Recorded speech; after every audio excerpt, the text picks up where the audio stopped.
Have you been throwing discs for a hot minute now and wondering why they're not always going as far as you'd like or even where you want them to go in the first spot? Maybe you need your form checked. In today's episode of the Clankers Disc Golf Podcast, we have our first ever Patreon roundtable episode. This is for our Eagle Club members quarterly and our Ace Club members monthly. And in this show, we did a form check. We quite literally looked at one of our members' form, broke it down from a fundamental standpoint, pointed out the things that we thought were going well and the things that we need to work on. It wasn't only just us. It was Craig Nettleship joined us as well, who had a fantastic episode with him a couple of weeks ago where we talked about backhands and getting off the tee. So this was literally perfect for this Patreon member. And you could be that next Patreon member by joining us on our Patreon, patreon.com/Clankers, and you could be in the next one and maybe even get your form reviewed. But not only do we break down this form, we also have a very good and interesting debate about sandbagging in disc golf. What is it to begin with, and how can we possibly avoid it and make it better? Is that even possible? We discuss that in this show, as well as we discuss the number one thing that you need to bring with you to the course every single time you go in order to improve your game. This is going to give you more energy and it's going to allow you to play better disc golf. You cannot leave home without it. Make sure you listen to this episode to find out what that thing is. And again, thank you so much to our Patreon members who were able to join us this last roundtable. If you want to join us on the next roundtable, if you're listening to this podcast and you're like, I want to be on a podcast with you guys, I want to get my form checked, I want to have discussions and talk about disc golf, make sure you join us over on our Patreon, patreon.com/Clankers. Link in the description below. There's a ton of good value going on over there, so thank you for checking that out. And it's one of those things that helps us keep the lights on. We're trying to get a new camera for YouTube. We're trying to pay the bills that we have. We're trying to get some merch going for you guys. All these different kinds of things that we're trying to do. It helps us pay for those. So we do thank you guys so much for your generous contributions over there. Without further ado, let's get into this first roundtable right now. You were listening to the Clankers Podcast.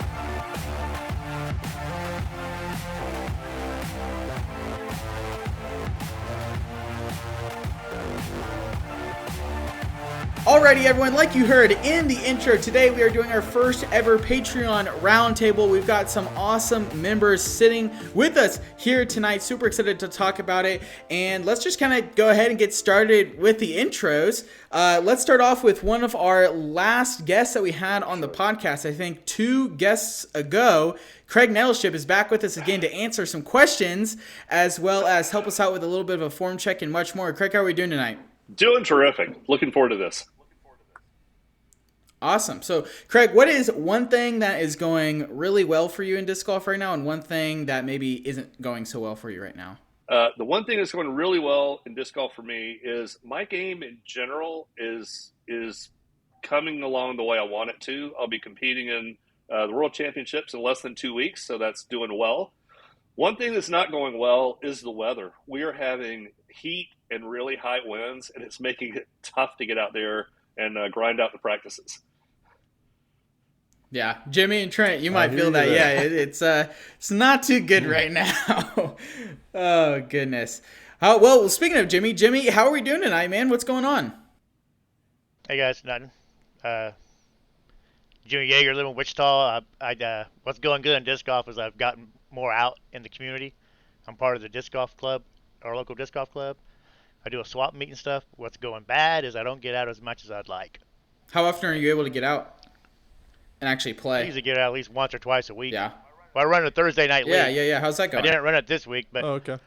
It's going good at Herman Hill Park for the Aircap Club. We get about 20-ish.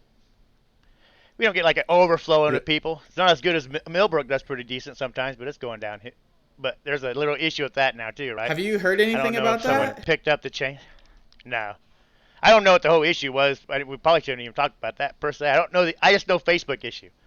I love disc golf content, so I mean, and of course, because I think anyone starting to play likes disc golf content because you're sitting there trying to absorb as much as you can. So, which is what brought me to you guys for podcast wise, right?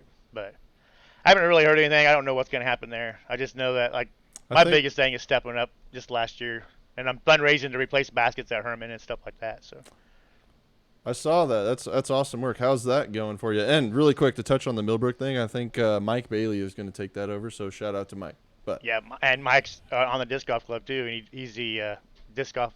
He's the liaisons for the parks, and so on all the yeah, courses and everything. So I mean, he gets with the parks department for all the courses around Wichita and beyond. He's transformed. He was a big help with Colwich, along with the other people too. But he does a lot of stuff. So anyway, that's awesome.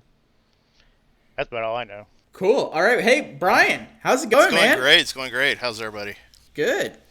Doing fantastic. Hit me with what's the one thing that's going really good for you right now in disc golf, and one thing that might not be going so good? Really well is my game's improving and just getting out and being more active, which is helping the mental health game as well. So, so that's a big plus. I work from home, so being stuck in the house all day and not having an avenue to leave the house is always a bad thing. So disc golf has definitely helped that. What's going bad is I can't stay consistent for tournaments and league. I'll be doing well, and will fall off either mid round or the next round, depending on tournament, and it really hurts the mental health game then, because then you start getting down on yourself. So, but yeah.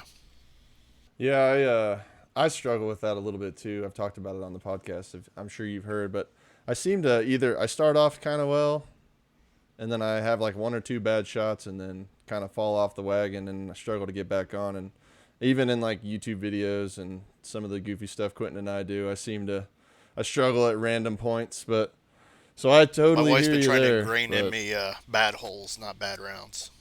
But it's still tough because that bad hole will get in your head for I that like round, that. no matter how bad you tell yourself to let it go. So.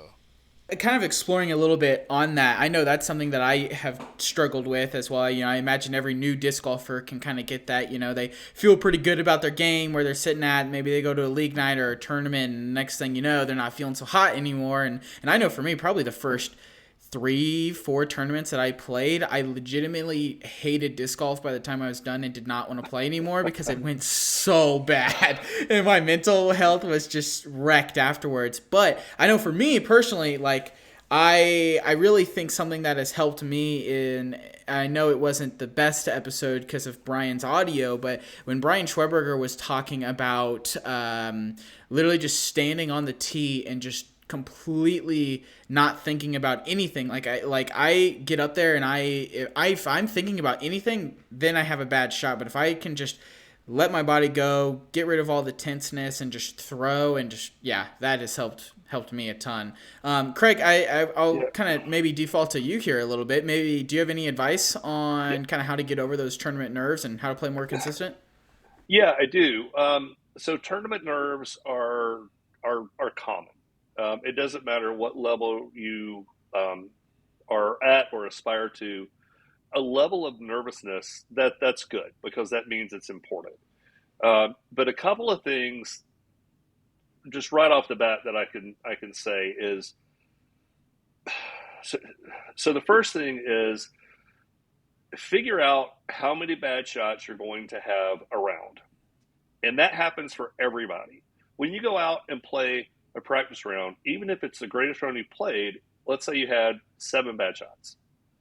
When you're in a tournament, just in your brain go, okay, 7 bad shots. When you throw the first bad shot, just go, okay, that's one of the 7. So the odds of another bad shot happening greatly decrease. Now, that's a mental trick, but it does work. The other thing is when you're out on the course, you're playing in the heat. I hear this a lot, the back half I suffer or the second round I suffer. It's physical fitness. It's still a sport, and you need to bring plenty of water and snacks to keep your blood sugar up and to stay hydrated. Hydration, super, super important. I can't overemphasize that enough. Even if it's like tomorrow, we're actually going to have a cooler day. It's going to be like 78, but the wind's going to be up. It's going to be, UV of way high, and you've got to stay hydrated because that sucks the water right out of you. And if you are dehydrated, your mental focus is going to drift off quickly. That's such a slept on tip to bring a snack. Like, even in an 18-hole round, I get to like hole 10 or 12, and I'm like, man, I usually always have water, but I'm always like, I could really go Yeah. for a granola bar. And every time I have a snack, I can tell how much better I feel just having, because you get a little worn out no matter what. And that's such a great tip. And I think it's so easy to forget to grab when you're Oh walking yeah, out of the and house. it's the But quick energy, the carbs that get into your system fast. You don't want to eat something like peanuts or and again, I love double G, but jerky on the course is not your best snack. It takes a lot of water to digest that protein, and it's not giving you much. What is a great snack that I carry around all the time are these little packets. They're called honey stingers, so they're all natural, no caffeine, and it's just like these honey gel candies. I could take 2 of those, and in 5 minutes, I'm right back up. And it's just quick energy, and it's sugar, but at least it's natural sugar. honey's good for you. Support your local honey shop, save the right? They could probably bees. have something like that, little honey Save the sticks. bees. Yeah. That's funny. I have tried the double G beef jerky. There's this one thing at Sam's Club, if you guys have one nearby. It's like these little like tiny like almost like turkey sausage things. They're pretty flame also, and I like those. And then I think if we could get Dots pretzels to sponsor us, that would make me so happy. I love those things. The original Dots out there. Oh man, and this is so true. And this is something that I think a lot of people might think, but they don't ever connect those dots. That it's probably important to have a snack or just bring tons of water. Like I know I will for a tournament round, but if I'm just going to go play with Trent or we're going to record something, I probably will sleep on that and hope my water is filled up. But it really is one of those things. And I played with some of my buddies who don't play so often this last weekend. And by hole 8, everyone was just absolutely drained. Of course, we chose the most wide open and no shade course in town. So that was probably a me mistake. I probably should have said, we're not going to go there. But it was the closest to where we were. And whatever. We don't get to play it a whole lot. But yeah, that's a really good tip. I definitely think that's something that I know when I run out of water, I cannot get up to continue to care about how I'm playing. Yeah. The other thing that you mentioned is when you stand on the tee, take a couple of breaths and get your body to relax. And here's what happens. When you're out and you're in the field and you're just throwing, you are relaxed. You don't have a care in the world other than throw the disc at this target or down this line. You have to play the way you practice. If you get tense, you start short arming the disc, this, that, and the other. The only thought you should have in your head is the target. Where do you want the disc to fly? Don't think about form. Don't think about any of this crap. You've already worked on that. That's done. There's a time to play disc golf. There's a time to play disc golf practice. And when you're in a tournament, that's not the time to practice. So when you stand on the tee, get target focused, relax your body, and kick it. Just do your thing. Craig, I think you nailed it because, I mean, I did 9 years in the Army and we trained to a standard to the point where you pick up your rifle and you can shoot the rifle without even thinking about the trigger squeeze, about your breathing, about where you're aiming. And it's the same concept. You're picking up your disc, you're looking at the point and you're throwing to that point, So, yeah. I mean, I feel like I might put that on my dry erase board after this to remind myself to train to standard. I like the dry erase board idea too. Yeah, I put notes on there to myself all the time of just reminders. So when I had my back issue really flaring up bad late last year, a buddy of mine was like, "Minor setback, major comeback." So it's on my board and it's my motto for this year. Love it. Is that Nice. I like it. Yeah. I also think, just to echo on that breathing again, I really think something that's helped my game in putting a lot is just breathing before I putt. And just Jake Hebenheimer talked about it a lot. And literally in, out, relax your body. Because it's so true. You can go to the backyard, put up 1,000 putts, and then as soon as you get in a tournament, it's completely different because you're not practicing the way you play. And so if you can make your backyard feel like the course, you're going to make more of your putts. Guaranteed. Even better, make the course feel like your backyard. Yeah. Yeah, I've thought about with putting, just taking two putters out and walking 18 holes, and standing in two different places on each basket, like one inside of 33 and one outside of it, and just take two putts and go on to the next hole, and then just walk 18 holes and we just practice putting. So you're practicing to a course standard and not to your backyard where there's may not be things in the way or distractions and stuff. I like that too because you're not just like continuously. I mean, obviously the continuous reps are really good, but if you're focusing on something, or say you have your routine down, having that break between where you're walking the hole also seems like that would be a good way to practice those kind of random one-off, like pacing and everything, just for putting. So I like that idea too. I've never thought about that one. Jimmy, jump in here. So, like, when you're running your league on Thursday night, are you playing in it or are you just running it? Like, do you have these also? Do you also get these nerves when like playing in the league?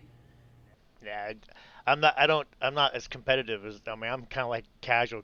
So I mean, I just go out there and have a good time. I mean, I don't play, I hardly ever play any tournaments. I do play on league, except a couple weeks ago I didn't because it was we were prepping for Doodle at the beginning of the month. But yeah, I mean, everyone beats up themselves. I think that's the main thing. I think everyone who goes out and plays, you're playing against yourself no matter what, even if you're playing casual or not. That's why it's a solo sport, right? So, and that's why you see people get real passionate, whenever they miss their putt from or something like that, even on coverage and everything. It's because they're mad at themselves. But I'm a bogey golfer. I mean, I did play doubles last week. We did random flip doubles, and we tied for Nice. first. Nice. Awesome. Yeah. That's because There you go. but we got 3 strokes because we're an AM team. So I mean, hey, Hey, but first is first. That's right. but we'd take it Right. because you do the pro am and then the. Uh-huh. But I don't get nervous. Nah. So you're just out there, literally just the definition of a casual golfer. You're just out there having fun with your buddies or anybody that shows up and wants to play. Yeah, for the most That's part. I awesome. mean, I want to get better. I mean, don't get me wrong. I mean, I'll be 50 next year. Maybe I'll start getting something. Maybe try to improve my game for like Masters or something like that. But I seriously doubt it. I got so much stuff going on in my home life. I just like to be able to help out in the disc golf community because the community is so good, and I like to play the sport. And I encourage anyone to play it, and that's why I got involved with the club, and and started the league and wanted to replace the baskets because I seen it online where people were wanting to do it. So that's the biggest thing too, is you got to step out of your comfort zone, which is what I've done. It's like introduce yourself to league if you're kind of an introvert or not, what I'm saying, and that really helps out.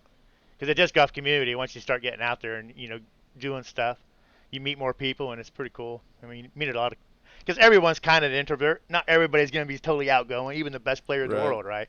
You think they're not, but I mean, let's be real. We're all humans, and I think we're all a little bit skittish about meeting new people, even though we're not really shy.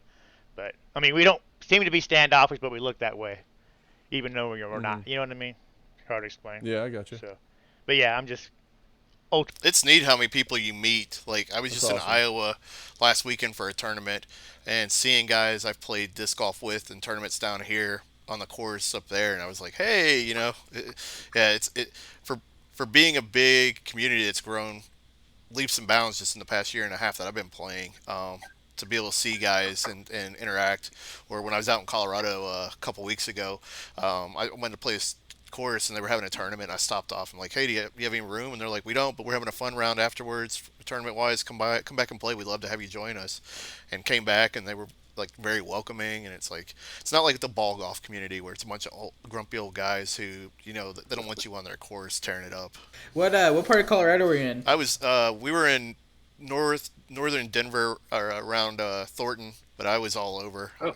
I played down at Aurora, played out in Golden, played there around Thornton, played Erie area. Did you play in Springs at all? No, I didn't get down that far. I didn't want to be away too far in case my sister-in-law was due to pop any day while we were out there. So I didn't want to be too far in case she did and they needed any help while we were out there. But I tell you, being over here in the Midwest, you get Right. you get out there and you're like, you look and there's a basket here, and then the mountains are right behind it, and it's like I could live here every day and play disc golf. That's exactly what my fiance was saying when we went to Colorado Springs a little bit over like March-ish. we were playing a course, and of course, there's the mountains and stuff, and it was honestly, it's one of my top 3 favorite courses I've played because it had this. I've talked about it so much. I'm a dead horse at this point, but it has a stream that goes through the entire course, and it's only like 2 feet deep, and you can see your disc. It's so clean, and I would drink from that stream if I had to. It would look so good. But like there were so many people playing, it was so cool, and yeah, she was like, we should live in Colorado Springs and we could enjoy this all the time. And I was like, yeah, it's also very expensive to live in Colorado Springs, so no, So you see the starting at 800,000 price. No, I was just curious if you noticed any elevation change, because I don't know how high is the disc courses that you play at, as far as, because we just did the match play and they talked about the elevation, and they're throwing their roller disc and they're like stable. So Yeah, I noticed my putts would come up short. At even like closer range, I would hit a basket instead of going in. I'm like, this should have been right into the basket. Like, how did it drop? My putts were the biggest, but I feel like I was getting more air out of my drives. Like, I shot some of my best round. I actually broke 3 under while I was out there on one of the courses, and was at 1.7 under on the course until I got to this one hole in the back that just ate my lunch and then some.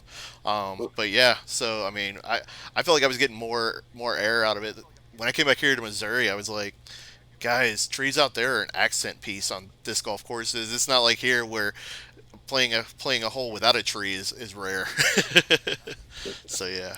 So before we move on, what questions about maybe your guys' game specifically? Wow, that was tough to get out. Do you have maybe for Craig, and maybe take a little bit of his knowledge? Do you guys have anything in mind before we move on from here?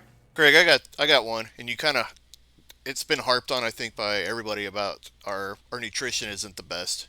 Okay. We're all guys that probably enjoy beer over water type situation, but on a course, the one thing I tend to struggle with the most is staying hydrated, because you start to get in the zone of what you're doing out there, and you forget, like, hey, I haven't had a drop of water in 3 holes. How do you remind yourself to quit thinking about the round for 30 seconds and grab your water bottle? That's a great question, and it's so for me, it's part of my not pre-shot routine. So here's what you'll find: whether I'm carrying my bag or I've got a caddy carrying my bag, when we get up to the next tee, scores are going to be taken. So as scores are being taken, I'm getting water. That happens every time, every single hole, even if I'm not thirsty. It's just that quick, couple of swigs, whatever, and it makes a big difference. But it's I mean, again, you said you're Army for 9 years. You've got standards and you have procedures. You turn it into a procedure. So my procedure is when I get up to the hole and they start calling scores, I grab for my water, and pretty soon it's just habit. I like that. Craig, I got a question. Yeah, I got a question as far as routines go. So you do that between every hole, but do you have like a pre-shot routine, or just kind of what you're thinking or what you're doing between or before absolutely. every shot? And if you don't have a pre-shot routine, by all means get one, because so I come from the traditional golf background, and I was competitive in that as well. And so a pre-shot routine sets up everything. You have to remember that in our sport, unlike say baseball, we choose when the action happens. We're just as the pitcher chooses, but if you're the batter, you don't get to choose. So my specific pre-shot routine is I walk up to the hole. I will I'll either look at the sign if it's a course that I've played and kind of know where it's going to be, or I might laser something. Where the routine for me really starts is I've looked at the hole, I've kind of gauged the wind, see what's going on. When I put my thumb and fingers on the disc in the bag and I pull it out, that's when it turns on for me. And you won't catch me standing around with a disc in my hand waiting for the other guys to throw. I have at least 30 seconds. So I only want to use that 30 seconds. I only want to focus really tight for that 30-second period of time. And then I want to relax. So over, 50 shots, I'm focusing only for a few minutes versus focusing over a 4 hour round. So what happens is, Right. they'll throw their shots or it's my turn or whatever. Like I know what disc I'm going to pull, but I haven't pulled it out yet. And it's that physical action, it's that physical trigger. When I grab that disc, that's when it turns on. And my mind goes to focus. I walk up on the pad. I look at where my line is. I visualize the disc flying through the air. I'm seeing that. I might wave the disc a couple of times. Then I take a couple, 3 steps back on the pad, couple of deep breaths. Again, just watching the line, getting target focused, then hit it. So you do like a visualize, and like I played football forever, so like my coaches used to always say visualize an attack, or like the night before, like think about what you want to do out there on the field. So you're visualizing the entire only so not the entire time, but the from the time you grab your disc, that's when you Yes. go into focus mode and you're really Yep. really harping And it. Okay. and That's it. and I like so that and idea. I said this on the last podcast that you guys had me on. Go out to a field and throw every disc flat and hyzer and hyzer. What you're doing is looking to see is what is the natural flight of the disc. And Phil Arthur is the one that, by the way, gave me this tip. I didn't make it up. And then when you're standing on the tee and you're looking at the hole, just again roll back the card catalog and go, okay, what disc flies that path naturally, and pull that one out of your bag. I try to keep it as simple as I can, and for me that makes a lot of sense. I'm not trying to force the disc to do something it doesn't naturally do, and it's a shot that I have Right. practiced. I really like the don't grab the disc until it's time to throw method. I might try that, because Brian, like we talked about, and you said earlier, you struggle with like the mental side of it. I think Quentin, you can probably attest to this. You probably see me do it all the time when we're playing. I think I overthink probably over half of my shots. And if I like adapt that method, I'm gonna try it out, and Yeah. we'll report back in a few weeks. Yeah, this guy Trent's But about to be a dang scientist with that and another. I guess since we're a collective group here, a video that we're planning on doing, and maybe you can explain it better, Trent, with the putts and the reps, and why don't you give everyone a little secret? oh yeah. So I had an idea for a practical, like everyone always says, go out and practice, and you definitely should do this if you can, but they practice like 50 to 100 putts every day or every night. Well, I have an idea to try doing 100 putts at least 3 nights a week, and I want to record it, and I want to like keep track. I'm going to do from like 10 feet, 15 feet, 20 feet, 25 feet, I think. I haven't totally hashed out everything, but I want to try to do it for like what the average person should be able to get out. Like realistically, everyone has lives and children and different things going on that they have to deal with. But I want to get out and do I don't know, it'll be like a 4-week thing, but it'll be all fast forward and not catch every shot. But point of it's going to be to record like how it was when like my first round, and record every round and kind of see where my percentages are when I get to week 4. If I consistently practiced the same putts at the same distances, 3 or 4, haven't decided on how many nights a week, and like try to do a little science experiment and kind of see, what it turns into, and see if we could get maybe other people in the community to do the same thing and kind of give us their report as well. I just think it'd be fun, and to see what everybody does, or how I do specifically. Something my wife, she'll sit out with me when I'm practicing my putting, and she'll watch me, and every time I take a practice putt, she makes me step away, so it breaks the concentration, so that way every putt is a new putt, because you're not going to sit there and throw 5 putts from the same spot in a round. You're going to throw a putt from here, and then you're going Right. to walk over and throw a putt from somewhere else. So yeah, she makes me try to break that focus of that shot, because you could drain 5 straight putts because you already know the line, but if you walk away, it's a new line every time you walk back up there, and it does help with the focus a little more. Right, and sometimes when I'm practicing, I guess I kind of step away, but instead of holding, like if I have 10 putters with me, instead of holding them all in my left hand, I'll set them all on the ground and I'll grab one at a time and kind of reset. I'll do the same thing essentially, but instead of holding them, like it's easy to just stand there and chuck them at the basket, right? But I'll notice I do that every once in a while, and I'll set them on the ground and do the same thing or same type of thing. So. I mean, any videos you watch when you talk about putting, they always want to do the same routine, like you're actually in a game, right? That's what they always say. So like holding 5, you ain't gonna be holding 5 putters in your hand if you're playing a tournament. You might be holding another one. You might be holding one in your hand and putting with one. But you hear it all the time, and all the disc golf content or everyone doing the putting is, do it as you're going to do it every single time. Don't have your bag on your back if you're at 5 feet or 10 feet.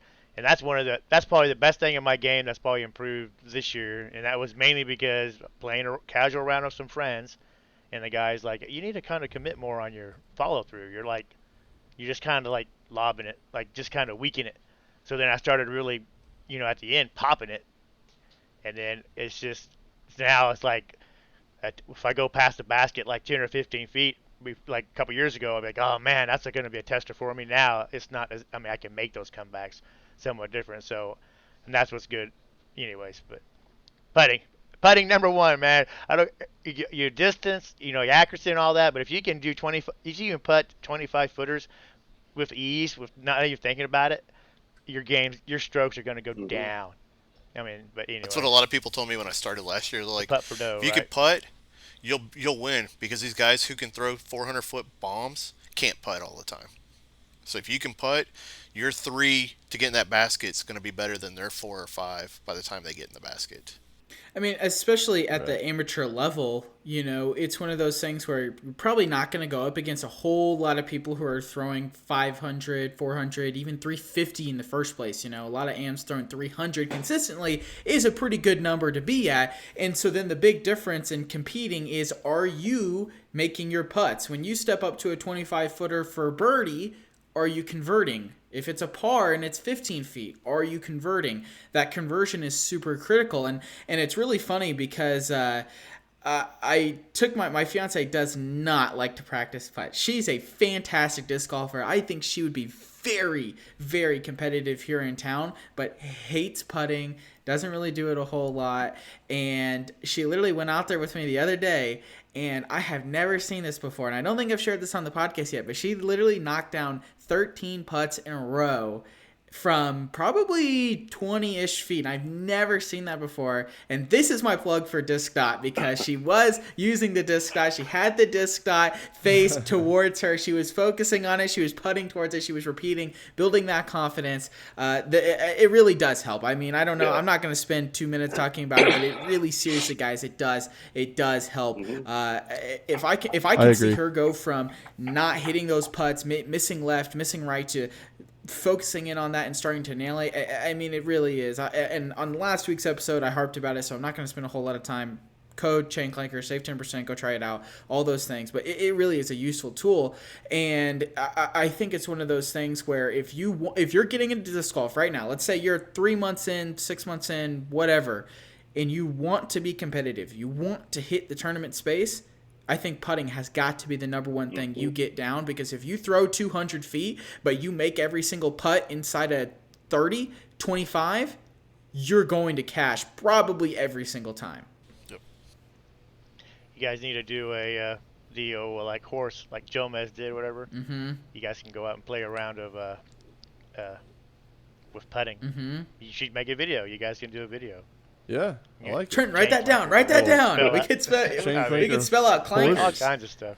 Yeah, write that down. Oh, good thought. Write that down. And then get maybe your fiance to join you guys on the video. Yeah, she was on. All I have to the say casual about sidewalk one, just a little bit. All I can say about your wonderful fiance, you haven't said her name yet, so I'm not going to say it, is she can throw the disc probably straighter, more consistently than anyone I know. Yes. And that's, I mean, it's not going like crazy far, but like you can count on that thing to Laser. just go Every time. dead straight and then just I mean, sit when down. And it's like, I'm like, when we went and played doubles the other day, she was my partner because there were 6 of us out there, and she was the only person that was out driving her was me. And so, like, I felt bad when we'd take my drives because I was like, your drive is so good. Literally, you were crushing all these dudes out here. But, We're gonna take my drives. So sorry about that. But I made sure to let her putt She just first throws it every like time. dead Yeah, straight. she does throw it very straight. I wish I could do that. Okay, cool. I think that was a fantastic discussion there. Would you guys like to maybe talk about maybe a little hot take action, or do we want to go to the form check? Anyone have any hot takes? I had one that I threw out on the. This is disc golf. There's always hot Yeah, takes. All right, let's Yeah, hit go the for hot it, Ryan. takes. I got one. It seems to be a touchy subject. I'm sure everybody in this chat can attest to their disc golf has a bad issue with sandbagging. Um, whether it's based on your rating or your fear of moving up divisions, even though you should move up divisions. Uh, if the PDGA, I've only been at disc golf for a year and a half already, and I've played 26 sanctioned events already in that time frame. Just because Wow. I like the competitiveness of it. It's just fun. There You you know, go. if I'm gonna play, a sanctioned event makes you hold yourself to a standard. You know, if you go out and play your buddies, hey man, throw another one. Hey man, throw. Well, you're not going to learn anything. I feel like in a sanctioned event, I've learned so much Right. leaps and bounds than just playing with buddies. Sometimes I have learned things. If they watch this video, I have learned things from buddies. But sanctioned events, do teach you the ins and outs of things as well. But I think if the PDGA makes us have to have a rating and whatnot. I would love to play novice, but when I see guys in novice shooting rec scores, why do I'd rather go compete against the guys in a rec division and get my tail handed to me, but at least I competed against the true standard of that division type situation. So, does anybody else have a take on the rating and if it's a good assessment? Can I jump in just real quick? So this is going to be very quick. I had a debate with somebody during our last tournament about this. I think two easy solutions to this. First is every tournament needs to have a novice division. C tiers. C tiers need to have a novice division. And then the second is I think the ratings need to be adjusted. And I think my proposal to him was more something along the lines of 849 and lower, or excuse me, 849 to I think it was like 755 or 800 should be rec. Anything under 755 should be novice. And then when you're sitting in that 850 to 915, that is intermediate disc golf. And then 916 to 965, 970 is advanced, and then after that is when I feel as though you're sitting in the MPO, FPO division. That's my breakdown. That's what I think the rating structure should be. I'll let you guys take the floor from here. That's what I thought too. So I 100% agree. My question, I'm not saying I disagree, I'm not saying I agree, but I've never really seen anybody like enforce. So this is probably a good question for you, Craig. I've never really seen anybody enforce like, no, this player is like 920 rated and he's trying to play in rec or, something like that. Is there any kind of enforcement of these potential sandbaggers, even if they are or they aren't? Like, Yeah. So yes. would you Yeah, have any I do. insight So on Trenton, that? that's exactly the issue. The PDGA. If you Google PDGA Tour Standards 2022 and on back, but it's a PDF and you'll see in this band of ratings they recommend you play at this level. So they've broken it down. Is it mandatory? Not at all. And so nobody polices it. I know that here Okay. on the local scene, tournament directors will, if I see somebody and I know what I know how they play and they're trying to play below, I'll encourage them to play up, but I can't force them. There's that. Now, at league play, the way we do it is once you have won twice in any given division, you must move up. We don't give you a choice. No option. The other thing that's interesting is the PDGA has this available, and it's like gold, red, white, blue, I think. And what it is it is bands of ratings, and instead of having, advanced, pro, intermediate, you are assigned a color based on your rating, and if that's your rating, you must play in that division. You don't have a choice. When you sign up, they tell you what division you're going to play. I think that's a better way to do it. And if you play better, your ratings go up, you play in the next bracket up. So you can't sandbag. I hate sandbaggers, by the way. Just gripes me. Right. And I think that gold, red, whatever, the color system, that sounds interesting, but it also seems like they could just, like, when you're going through, I'm going to use Disc Golf Scene, for example, because I sign up for a lot of tournaments through there. Like, when you're typing in your rating, or when you're typing in your PDGA number and your rating pops up, instead of, like, letting you select a division, like, put you in a division based off your rating, and it solves all these problems, in my opinion. You got to have the computer program to be able to do that. Yet you don't remember, well, right? you have to have. But I mean, Yeah, so there's that people part can of do it's that. pretty simple, but you have to have it. It would have to be a rule that based on your rating, this is where you must play. Currently, the PDGA has recommendations, but it's not a Okay. rule. I could go play AM if I wanted to. They can't say crap. They would give me crap about it, but they can't say anything. Right. Craig, do you think in your, like, you've been in the game longer than all of us here, probably combined, it sounds like. Do you think that's something that will roll out eventually, or do you think, like, as the sport continues to grow, especially at the pace it's growing at, do you think they'll roll that out, or do you think it's going to stay kind of, you can pick and choose where you want to play at the AM I level? honestly don't know. The PDGA historically has not. They've not been a very strong governing body. They haven't been really hard nosed about these are the rules. And even if they are, you have to have tournament directors that are willing to enforce it. And Right. yeah, it's just, so I think the first thing that should happen is the PDGA should say, here are the bans, and if your rating is this, here's your spot. Now anybody, no matter what your rating, can play up, but you can't play down.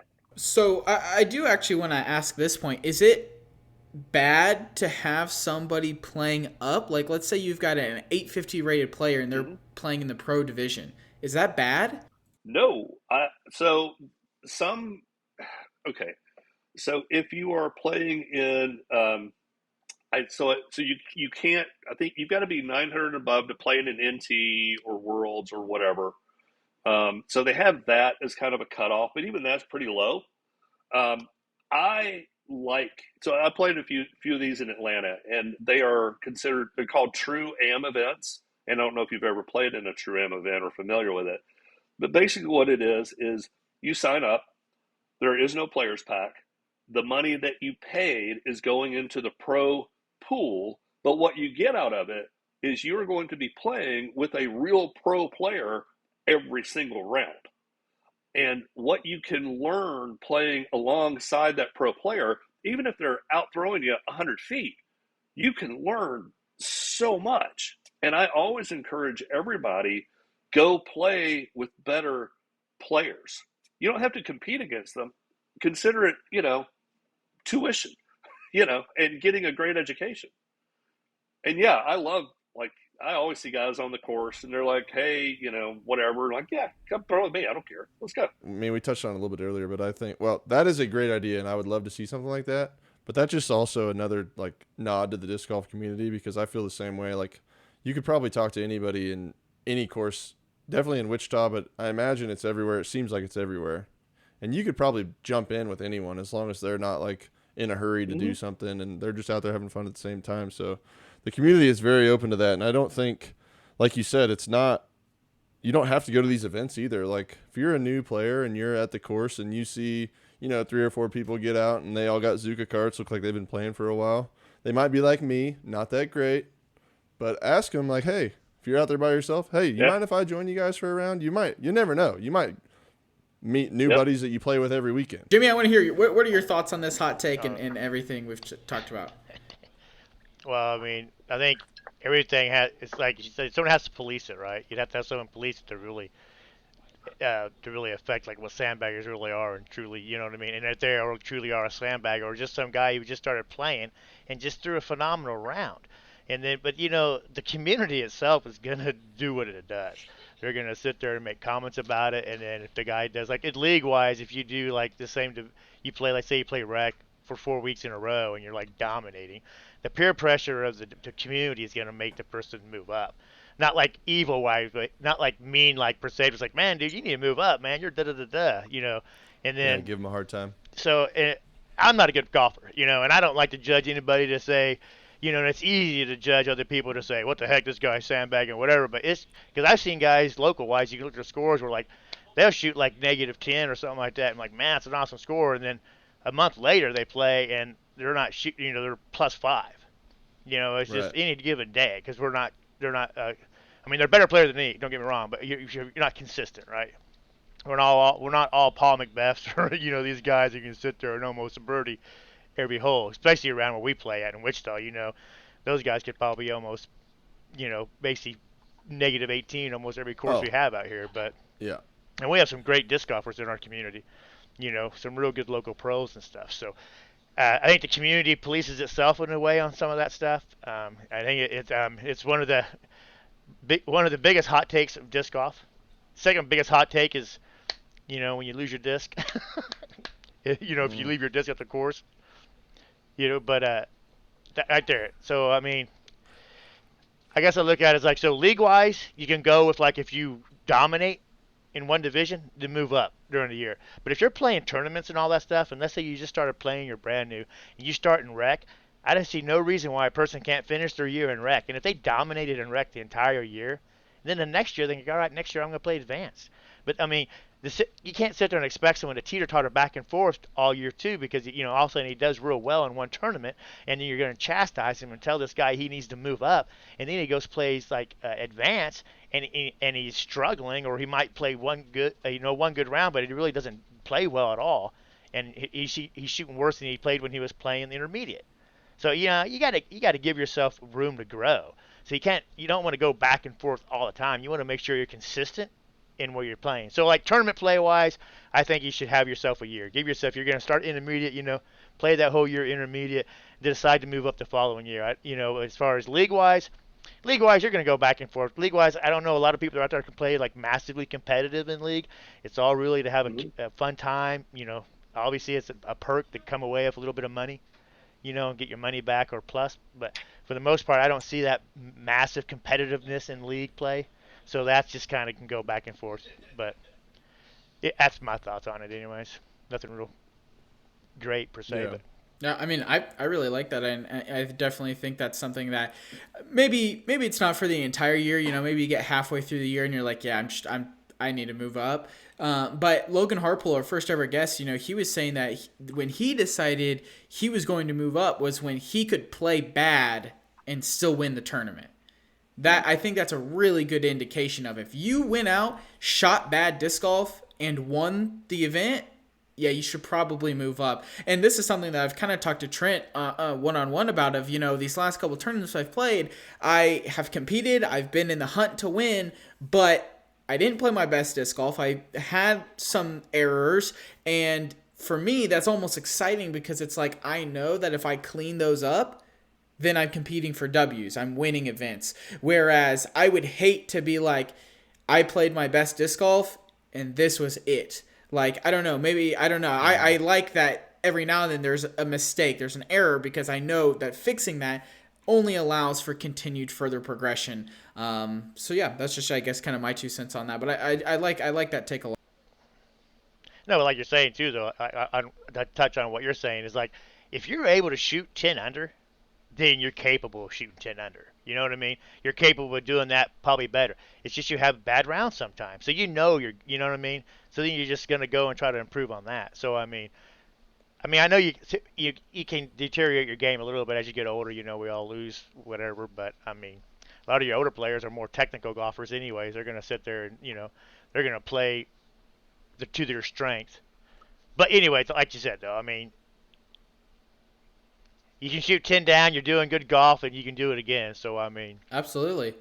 All right, I think it's time. I think that was a good hot take. Let's get into this form check, this little form review. This is another perk of being on these episodes. If you join the Eagle Club, you get to be here once a quarter. If you join the Ace Club, you get to be here every month with us. So definitely this is a perk of it because if we have the availability, we'll take a look at a form. We'll all kind of give our thoughts. So the first thing that I notice, and I think this is so good, I don't think a whole lot of people are good at doing this, actually. It's when I look at where your disc starts and I move the player, the disc literally almost does not move from its starting point, which I think is fantastic, because I think a big common mistake is reaching back too far and like trying to force a reach back, and I think the disc should stay initially where it is and your body just moves around it. So I think that is absolutely fantastic.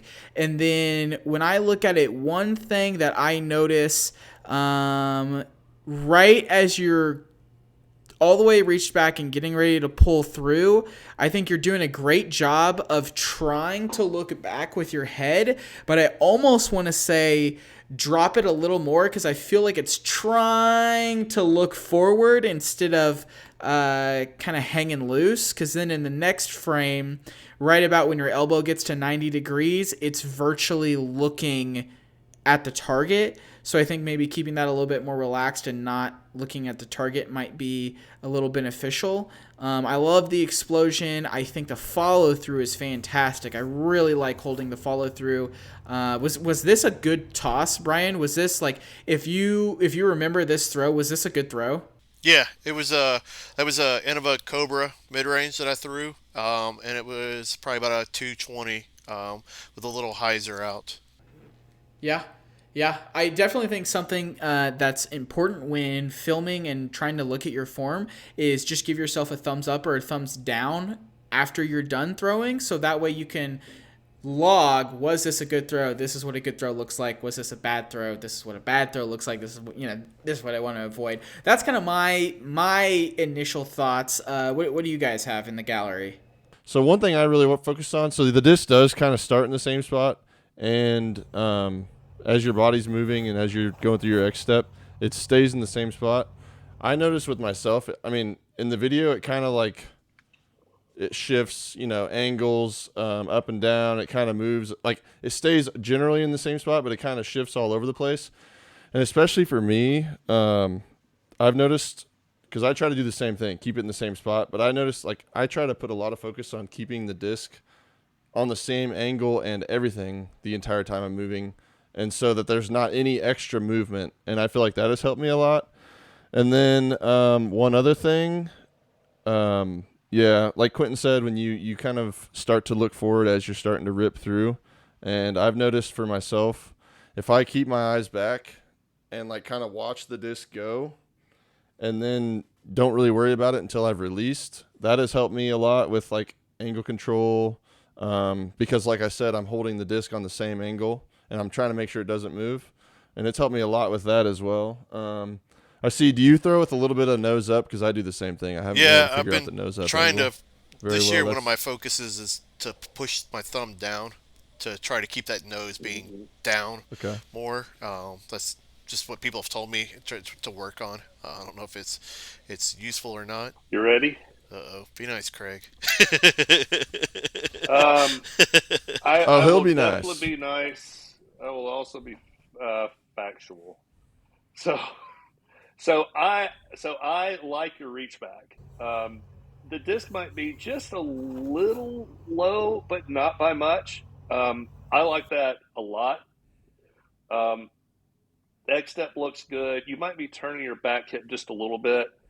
Here's the thing. Here's the first thing that I really, really don't like that's hurting you. So I've been scrolling it so I can get a frame by frame. The disc is back. Yeah. When your front foot plants, your front foot is open to your target. You're not landing square. Your back foot is also turned away. So you're sitting with your feet this way, so you can't rotate your hips. Your hips are completely out of the throw. And your hips are what are the source of your power. So that's the one thing. And you can clean that up pretty quick by doing a one-step drill. So stand with your feet square, reach forward, disc goes back. As the front foot lands, the disc hits the peak of the reach back, and land your front foot square, so it's perpendicular to your line. That would be the other thing. That would be the first thing. And then as far as the back foot goes, the back foot, even though it's turned out, comes up pretty quick.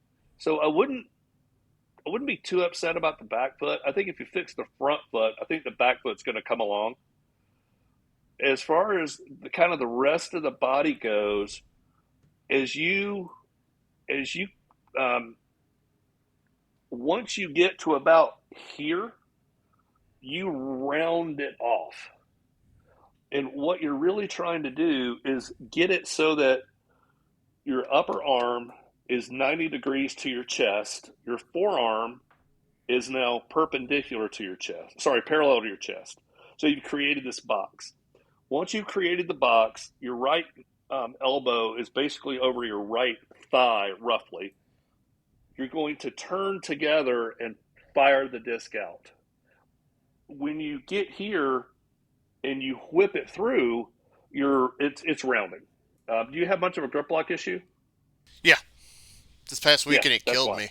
me. Actually. Yep, and that's why. Yeah, and as Trenton mentioned, when I get to the point where the disc is about to be ejected, it's at this kind of an angle. And what I would tell you is, it's not thumb pressure. It's absolutely not thumb pressure.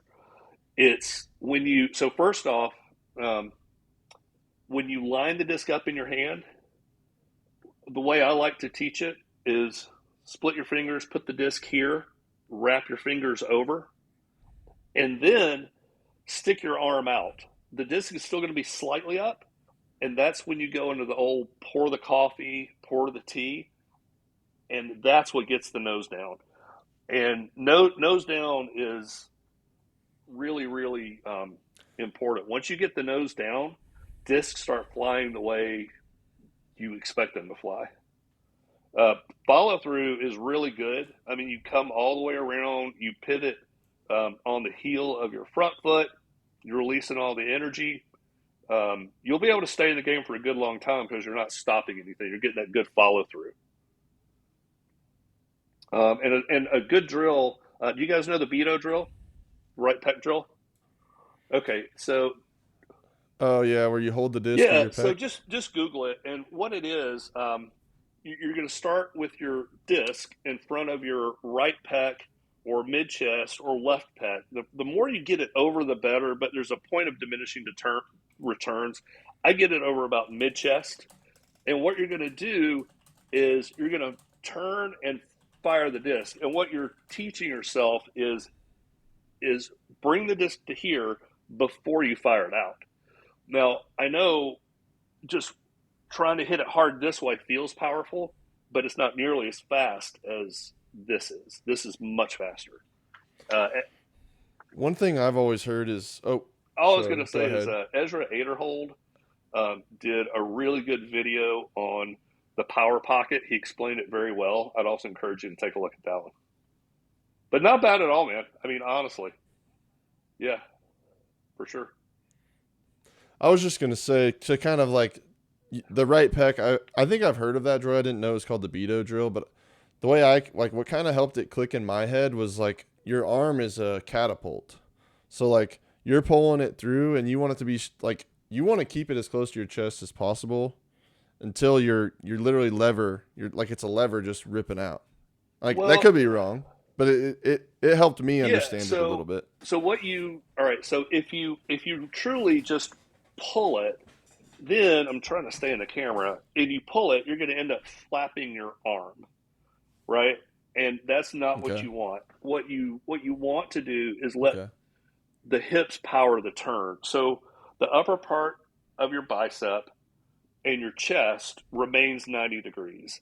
So what happens is you reach back, the disc comes in, and then as you're coming through, the relationship of your bicep to your chest stays the same. This is relaxed. This is the tip of the whip, and that's where it pops out. Gotcha. That's what. Yeah. Okay, that makes sense.